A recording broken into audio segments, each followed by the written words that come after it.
Hello friends, welcome to Star Online Academy. यह video आगामी विभिन्न परीक्षाओं जैसे यूपीएससी, पीसीएस, नेट, जेआरएफ के प्रारंभिक परीक्षाओं को ध्यान में रखकर बनाया जा रहा है, जिसमें सामान्य अध्ययन के अलग अलग खंडों का मॉडल प्रश्न तैयार किया गया है। तो दोस्तों, आइए देखते हैं। आज का हमारा टॉपिक है ज्योग्राफी। इससे संबंधित कुछ मॉडल क्वेश्चंस मैं आप लोगों के सामने रख रहा हूं। पहला क्वेश्चन है, तीस्ता नदी के संदर्भ में निम्नलिखित कथनों पर विचार कीजिए। पहला, तीस्ता नदी का उद्गम वही है जो ब्रह्मपुत्र का है, लेकिन यह सिक्किम से होकर बहती है। दूसरा, रंगीत नदी की उत्पत्ति सिक्किम से होती है और यह तीस्ता नदी की एक सहायक नदी है। तीसरा, तीस्ता नदी भारत एवं बांग्लादेश की सीमा पर बंगाल की खाड़ी में जा मिलती है। उपर्युक्त में से कौन सा कथन सही है? ए, केवल 1 और 3, बी, केवल 2, सी, 2 और 3, डी, 1, 2 और 3। राइट आंसर बी, केवल 2। आइए इसकी व्याख्या देखते हैं। तीस्ता नदी का उद्गम सिक्किम स्थित चेलामू झील से होता है, जो लगभग 7000 मीटर की ऊंचाई पर स्थित है।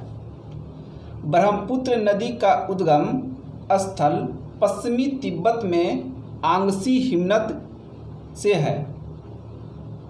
रंगीत नदी का उद्गम सिक्किम के रथोंग हिमनद से हुआ है।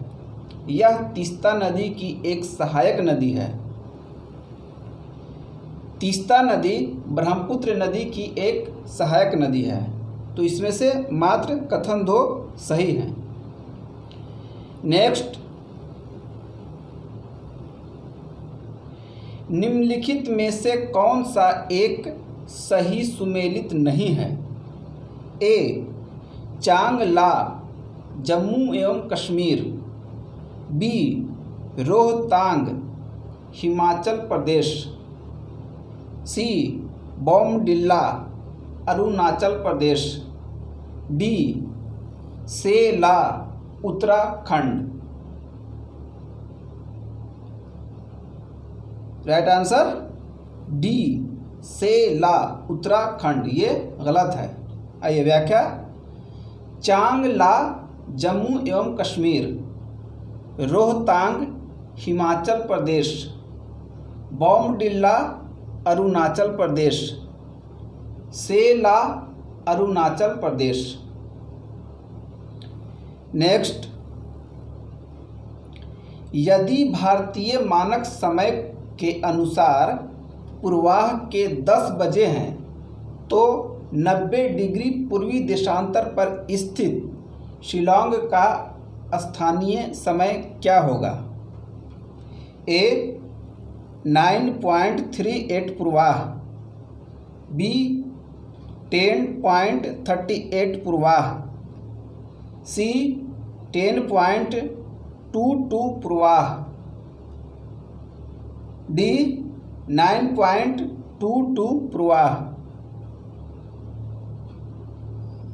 राइट आंसर बी, 10.38 पूर्वाह। आइए इसकी व्याख्या देखते हैं। 90 डिग्री पूर्वी देशांतर पर स्थित शिलांग यानी मेघालय की राजधानी एवं भारत का मानक समय के बीच 92 degree minus 82.1/2 degree equal to 9.1/2 degree देशांतर का अंतर है। चूँकि 1 डिग्री देशांतर पर 4 मिनट समय का अंतर आता है, इसलिए 9.1/2 डिग्री गुने 4 इक्वल टू 38 मिनट का अंतर होगा। चूँकि भारतीय मानक समय पर पूर्वाह के 10 बजे हैं, इसलिए शिलोंग के पूर्वाह का समय 10.38 समय होगा। नेक्स्ट, भारत का वह कौन सा स्थान है जहां बंगाल की खाड़ी, अरब सागर तथा हिंद महासागर मिलते हैं? A. Kanyakumari, B. Indira point, C. Nagercoil, D. Rameswaram. Right answer A. Kanyakumari. आइए व्याख्या। भारतीय मुख्य भूमि के दक्षिणी छोर पर स्थित कन्याकुमारी वह स्थान है जहां बंगाल की खाड़ी, अरब सागर तथा हिंद महासागर मिलते हैं। कन्याकुमारी भारतीय राज्य तमिलनाडु में स्थित है। यह प्रायद्वीपीय भारत के अंतिम छोर पर स्थित है। नेक्स्ट, शिवालिक शैल समूह के दक्षिण में भाबर क्षेत्र का उदाहरण है?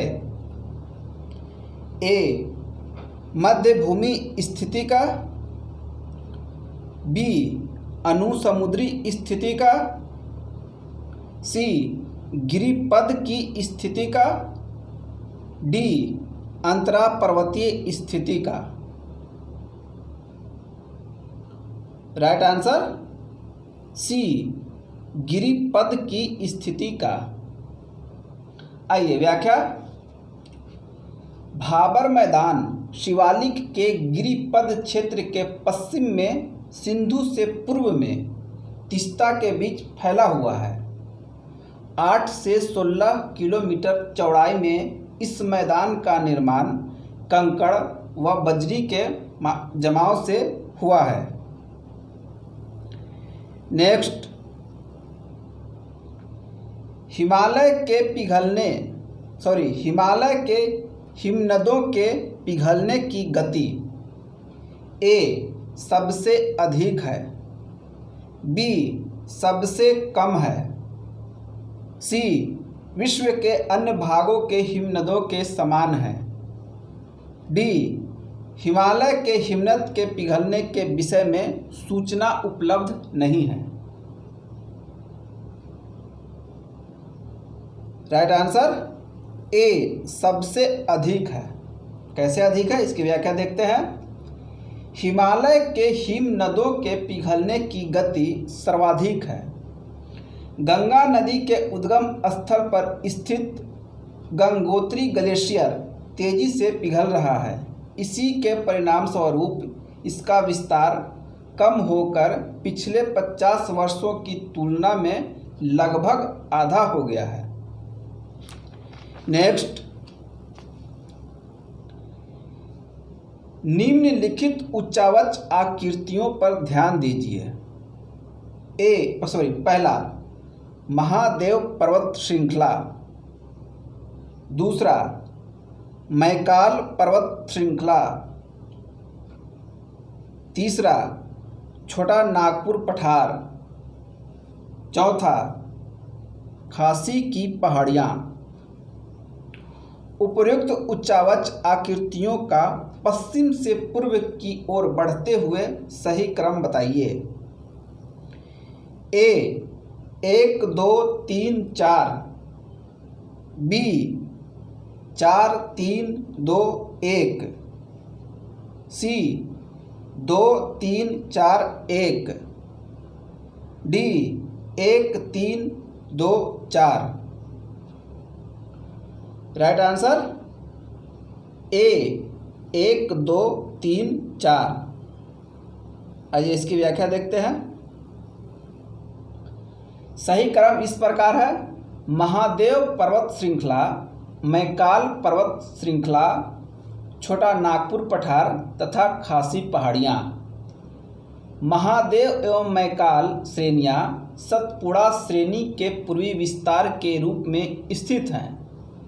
इनके पूर्व में छोटा नागपुर तथा उसके पूर्व में खासी की पहाड़ियाँ कहाँ में है? मेघालय में स्थित है। नेक्स्ट,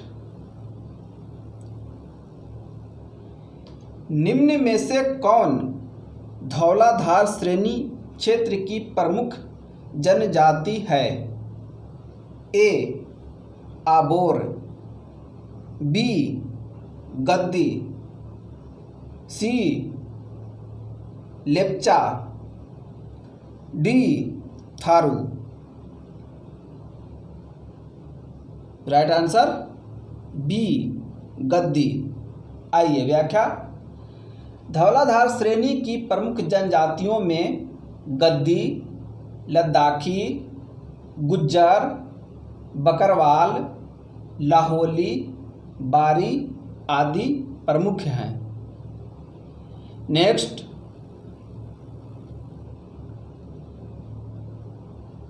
राजरप्पा किन दो नदियों के संगम पर अवस्थित है? A Damodar Bhera, B Damodar Sherbhukhi, C Damodar Barakar, D Damodar Kunar. Right answer A Damodar Bhera. आइए व्याख्या। रांची से 80 किलोमीटर दूर स्थित रामगढ़ चित्रापुर रोड पर स्थित राजरप्पा एक शक्तिपीठ है। राजरप्पा दामोदर और भैरवी या भेरा नदियों के संगम पर अवस्थित है। यहाँ स्थित छिन्नमस्तिका मंदिर बहुत प्रसिद्ध है और हिंदू तीर्थ स्थल का एक प्रमुख स्थान है। यह मंदिर बहुत पुराना है और इसका वास्तुशिल्प डिजाइन तांत्रिक महत्व के अन्य मंदिरों के समान है। नेक्स्ट, निम्नलिखित में से कौन चंबल घाटी योजना से संबंधित नहीं है? पहला गांधी सागर, दूसरा जवाहर सागर, तीसरा गोविंद सागर, चौथा गोविंद बल्लभ पंत सागर। नीचे दिए गए कूट से सही उत्तर का चयन कीजिए। ए पहला एवं दूसरा, बी दूसरा एवं तीसरा, सी तीसरा एवं चौथा, डी पहला एवं चौथा। राइट आंसर सी तीसरा एवं चौथा।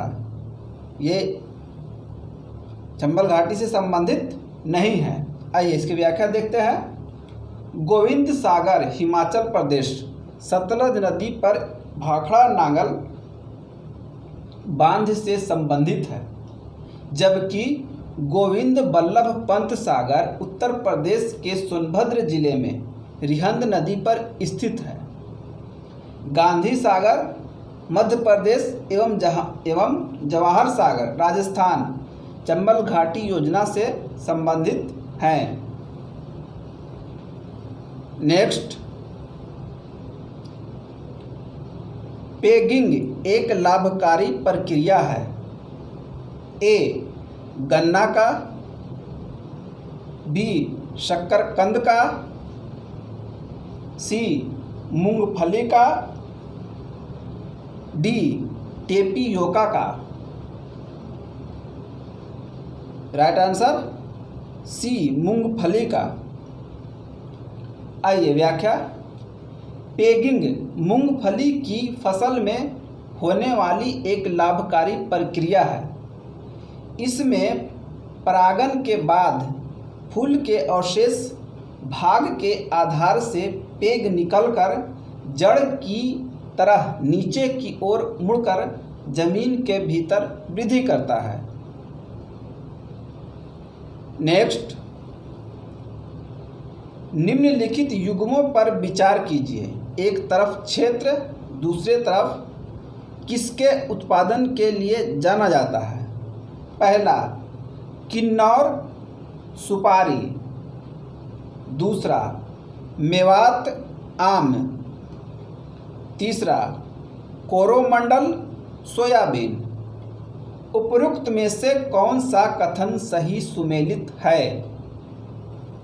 ए, पहला और दूसरा। बी, केवल तीसरा। सी, पहला, दूसरा और तीसरा। डी, उपरोक्त में से कोई नहीं।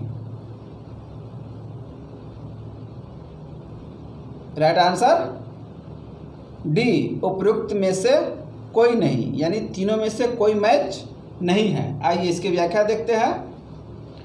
राष्ट्रीय बागवानी बोर्ड द्वारा प्रकाशित आंकड़ों के अनुसार भारत में सुपारी का उत्पादन करने वाले प्रमुख राज्य कर्नाटक, केरल, असम, पश्चिम बंगाल तथा तमिलनाडु हैं। किन्नौर जिला हिमाचल प्रदेश राज्य में स्थित है, अतः यह सुमेलित नहीं है। मेवात जिला हरियाणा में स्थित है, जहां आम का उत्पादन नहीं होता है। इसी प्रकार कोरोमंडल तट सोयाबीन के उत्पादन के लिए नहीं जाना जाता है। नेक्स्ट, राष्ट्रीय एटलस और थीमेटिक मानचित्र संगठन स्थित है। ए, देहरादून में। बी, हैदराबाद में। सी, नई दिल्ली में। डी, कोलकाता में। राइट आंसर डी, कोलकाता में। आइए व्याख्या। राष्ट्रीय एटलस और थीमेटिक मानचित्र संगठन यानी National Atlas and Thematic Mapping Organisation Bharat सरकार के विज्ञान एवं प्रौद्योगिकी विभाग के अधीन कार्य करता है। इसका मुख्यालय साल्ट लेक यानी विधाननगर, कोलकाता में स्थित है। नेक्स्ट, यदि एक प्रेक्षक तारों को क्षितिज से लंबवत उठते देखता है तो वह अवस्थित होता है। ए, विषुवत रेखा पर। बी, कर्क रेखा पर। सी, दक्षिण ध्रुव पर। डी, उत्तर ध्रुव पर। राइट आंसर ए, विषुवत वृत्त यानी इक्वेटर पर। आइए इसकी व्याख्या थोड़ा डिटेल से। तारे उत्तरी और दक्षिणी खगोलीय ध्रुवों के चारों ओर खगोलीय विषुवत रेखा के समानांतर चक्कर लगाते हैं। उत्तरी एवं दक्षिणी खगोलीय ध्रुव भौगोलिक उत्तरी एवं दक्षिणी ध्रुवों के ठीक ऊपर स्थित होते हैं तथा खगोलीय विषुवत रेखा पृथ्वी के विषुवत रेखा के लगभग ऊपर ध्रुवों के सदैव 90 डिग्री पर स्थित होती हैं और यह क्षितिज पर पूर्व एवं पश्चिम के बिंदुओं से अंतर्रोध करती हैं। खगोलीय ध्रुवों के अंशों की संख्या क्षितिज के विषुवत रेखा के अक्षांशों के बराबर होती है। अतः यदि कोई प्रेक्षक यानी ऑब्जर्वर तारों को क्षितिज से लंबवत उठते हुए देखता है तो वह निश्चित ही विषुवत रेखा पर है। नेक्स्ट, उल्का या मीटोर है। ए, तीव्र गति से चलता तारा। बी, तारामंडल का भाग। सी, बाह्य अंतरिक्ष से पृथ्वी के वायुमंडल में प्रविष्ट हुए द्रव का अंश। डी, पूछहीन धूमकेतु। राइट आंसर सी, बाह्य अंतरिक्ष से पृथ्वी के वायुमंडल में प्रविष्ट हुए द्रव का अंश। आइए व्याख्या। उल्का आकाश में प्रकाश की चमकती हुई चमकीली लकीर यानी ब्राइट स्टिक सदृश होते हैं, जिन्हें टूटने वाला तारा या शूटिंग स्टार या फॉलिंग स्टार भी कहा जाता है। पृथ्वी के वायुमंडल में प्रवेश करते ही घर्षण से ये चमकने लगता है और पृथ्वी पर पहुंचने से पूर्व ही सामान्यतः जलकर राख हो जाते हैं। नेक्स्ट, निम्नलिखित में से कौन क्रियाशील ज्वालामुखी है?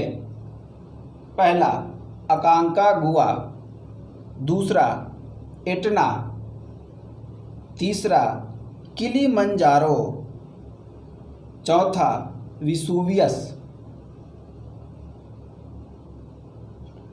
नीचे दिए गए कूट से सही उत्तर का चयन करें। ए पहला तथा दूसरा, बी पहला तथा तीसरा, सी दूसरा तथा तीसरा, डी दूसरा तथा चौथा। राइट आंसर डी, दूसरा तथा चौथा। आइए व्याख्या। किलिमंजारो तंजानिया में स्थित एक निष्क्रिय ज्वालामुखी है। अकांकागुआ दक्षिणी अमेरिकी महाद्वीप का सर्वोच्च पर्वत शिखर है। कहाँ में है? अर्जेंटीना में। एटना सिसिली द्वीप एवं विसुवियस नेपल्स द्वीप दोनों इटली में स्थित सक्रिय ज्वालामुखी हैं। नेक्स्ट, पृथ्वी की सतह का वह भाग जिस पर भूकंपीय तरंगों को सर्वप्रथम रिकॉर्ड किया जाता है कहलाता है। ए भूकंप मूल, बी सिस्मोसाइट, सी अधिकेंद्र, डी उपकेंद्र। राइट आंसर सी अधिकेंद्र, सॉरी राइट आंसर ए होगा इसमें। आइए इसकी व्याख्या देखते हैं। भूकंप का सर्वप्रथम जहां उद्भव होता है उसे भूकंप मूल कहते हैं तथा जहां पर भूकंपीय तरंगों को सर्वप्रथम रिकॉर्ड किया जाता है उसे अधिकेंद्र या इपीसेंटर कहते हैं। नेक्स्ट, निम्नलिखित कथनों पर विचार कीजिए। विश्व में उष्णकटिबंधीय मरुस्थल महाद्वीपों के पश्चिमी सीमांतों में व्यापारिक पवन पट्टी में पाए जाते हैं। दूसरा, भारत में पूर्वी हिमालय क्षेत्र उत्तर पूर्वी पवनों से अधिक वर्षा प्राप्त करते हैं। उपयुक्त कथनों में से कौन से सही हैं?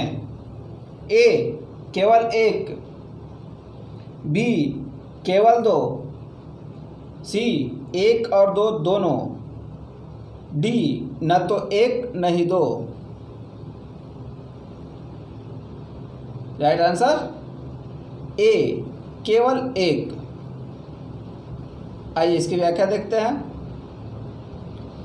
उष्णकटिबंधीय मरुस्थल यानी ट्रॉपिकल हॉट डिजर्ट प्रायः महाद्वीपों के पश्चिम में भूमध्य रेखा से 15 से 30 डिग्री उत्तरी या दक्षिणी में व्यापारिक पवन पट्टी में पाए जाते हैं। भारत में पूर्वी हिमालय क्षेत्र बंगाल की खाड़ी की ओर से आने वाली दक्षिण पश्चिम मानसूनों से अधिक वर्षा प्राप्त करता है। नेक्स्ट, निम्न देशों में से किस एक की सीमा कैस्पियन सागर से नहीं लगती है? A Armenia, B Azerbaijan, C Kazakhstan, D Turkmenistan. Right answer A Armenia. आइए व्याख्या। कैस्पियन सागर क्षेत्रफल में विश्व की सबसे बड़ी झील है। इसका क्षेत्रफल लगभग 3,71,000 वर्ग किलोमीटर है। आर्मेनिया से इसकी सीमा नहीं लगती है। नेक्स्ट, निम्नलिखित कथनों पर विचार कीजिए। पहला, लघु ज्वार भाटाओं के समय उच्च ज्वार सामान्य से निम्नतर तथा निम्न ज्वार सामान्य से उच्चतर होता है। दूसरा, लघु ज्वार भाटा बृहद ज्वार भाटा के विपरीत पूर्ण चंद्र के स्थान पर नवचंद्र के समय होता है। उपर्युक्त में से कौन से कथन सही हैं? ए केवल एक, बी केवल दो, सी एक और दो दोनों, डी न तो एक न ही दो। राइट आंसर ए केवल एक। आइए इसकी व्याख्या देखते हैं। लघु ज्वार भाटाओं के समय उच्च ज्वार सामान्य से 20% निम्नतर तथा निम्न ज्वार सामान्य से उच्चतर होता है। लघु ज्वार भाटा बृहद ज्वार भाटा के विपरीत पूर्ण चंद्र या नवचंद्र को नहीं बल्कि शुक्ल पक्ष तथा कृष्ण पक्ष की सप्तमी या अठवीं को आता है। तो दोस्तों, आज का ये वीडियो आप लोगों को कैसा लगा कमेंट्स बॉक्स में जाकर हमें बताएं और अपने दोस्तों के बीच भी अधिक से अधिक शेयर करें। आगामी आने वाले वीडियो के लिए सब्सक्राइब और बेल आइकन को प्रेस करना ना भूलें। अन्य किसी तरह की सहायता के लिए आप हमें व्हाट्सएप कर सकते हैं। नंबर है 9873727085। Thank you.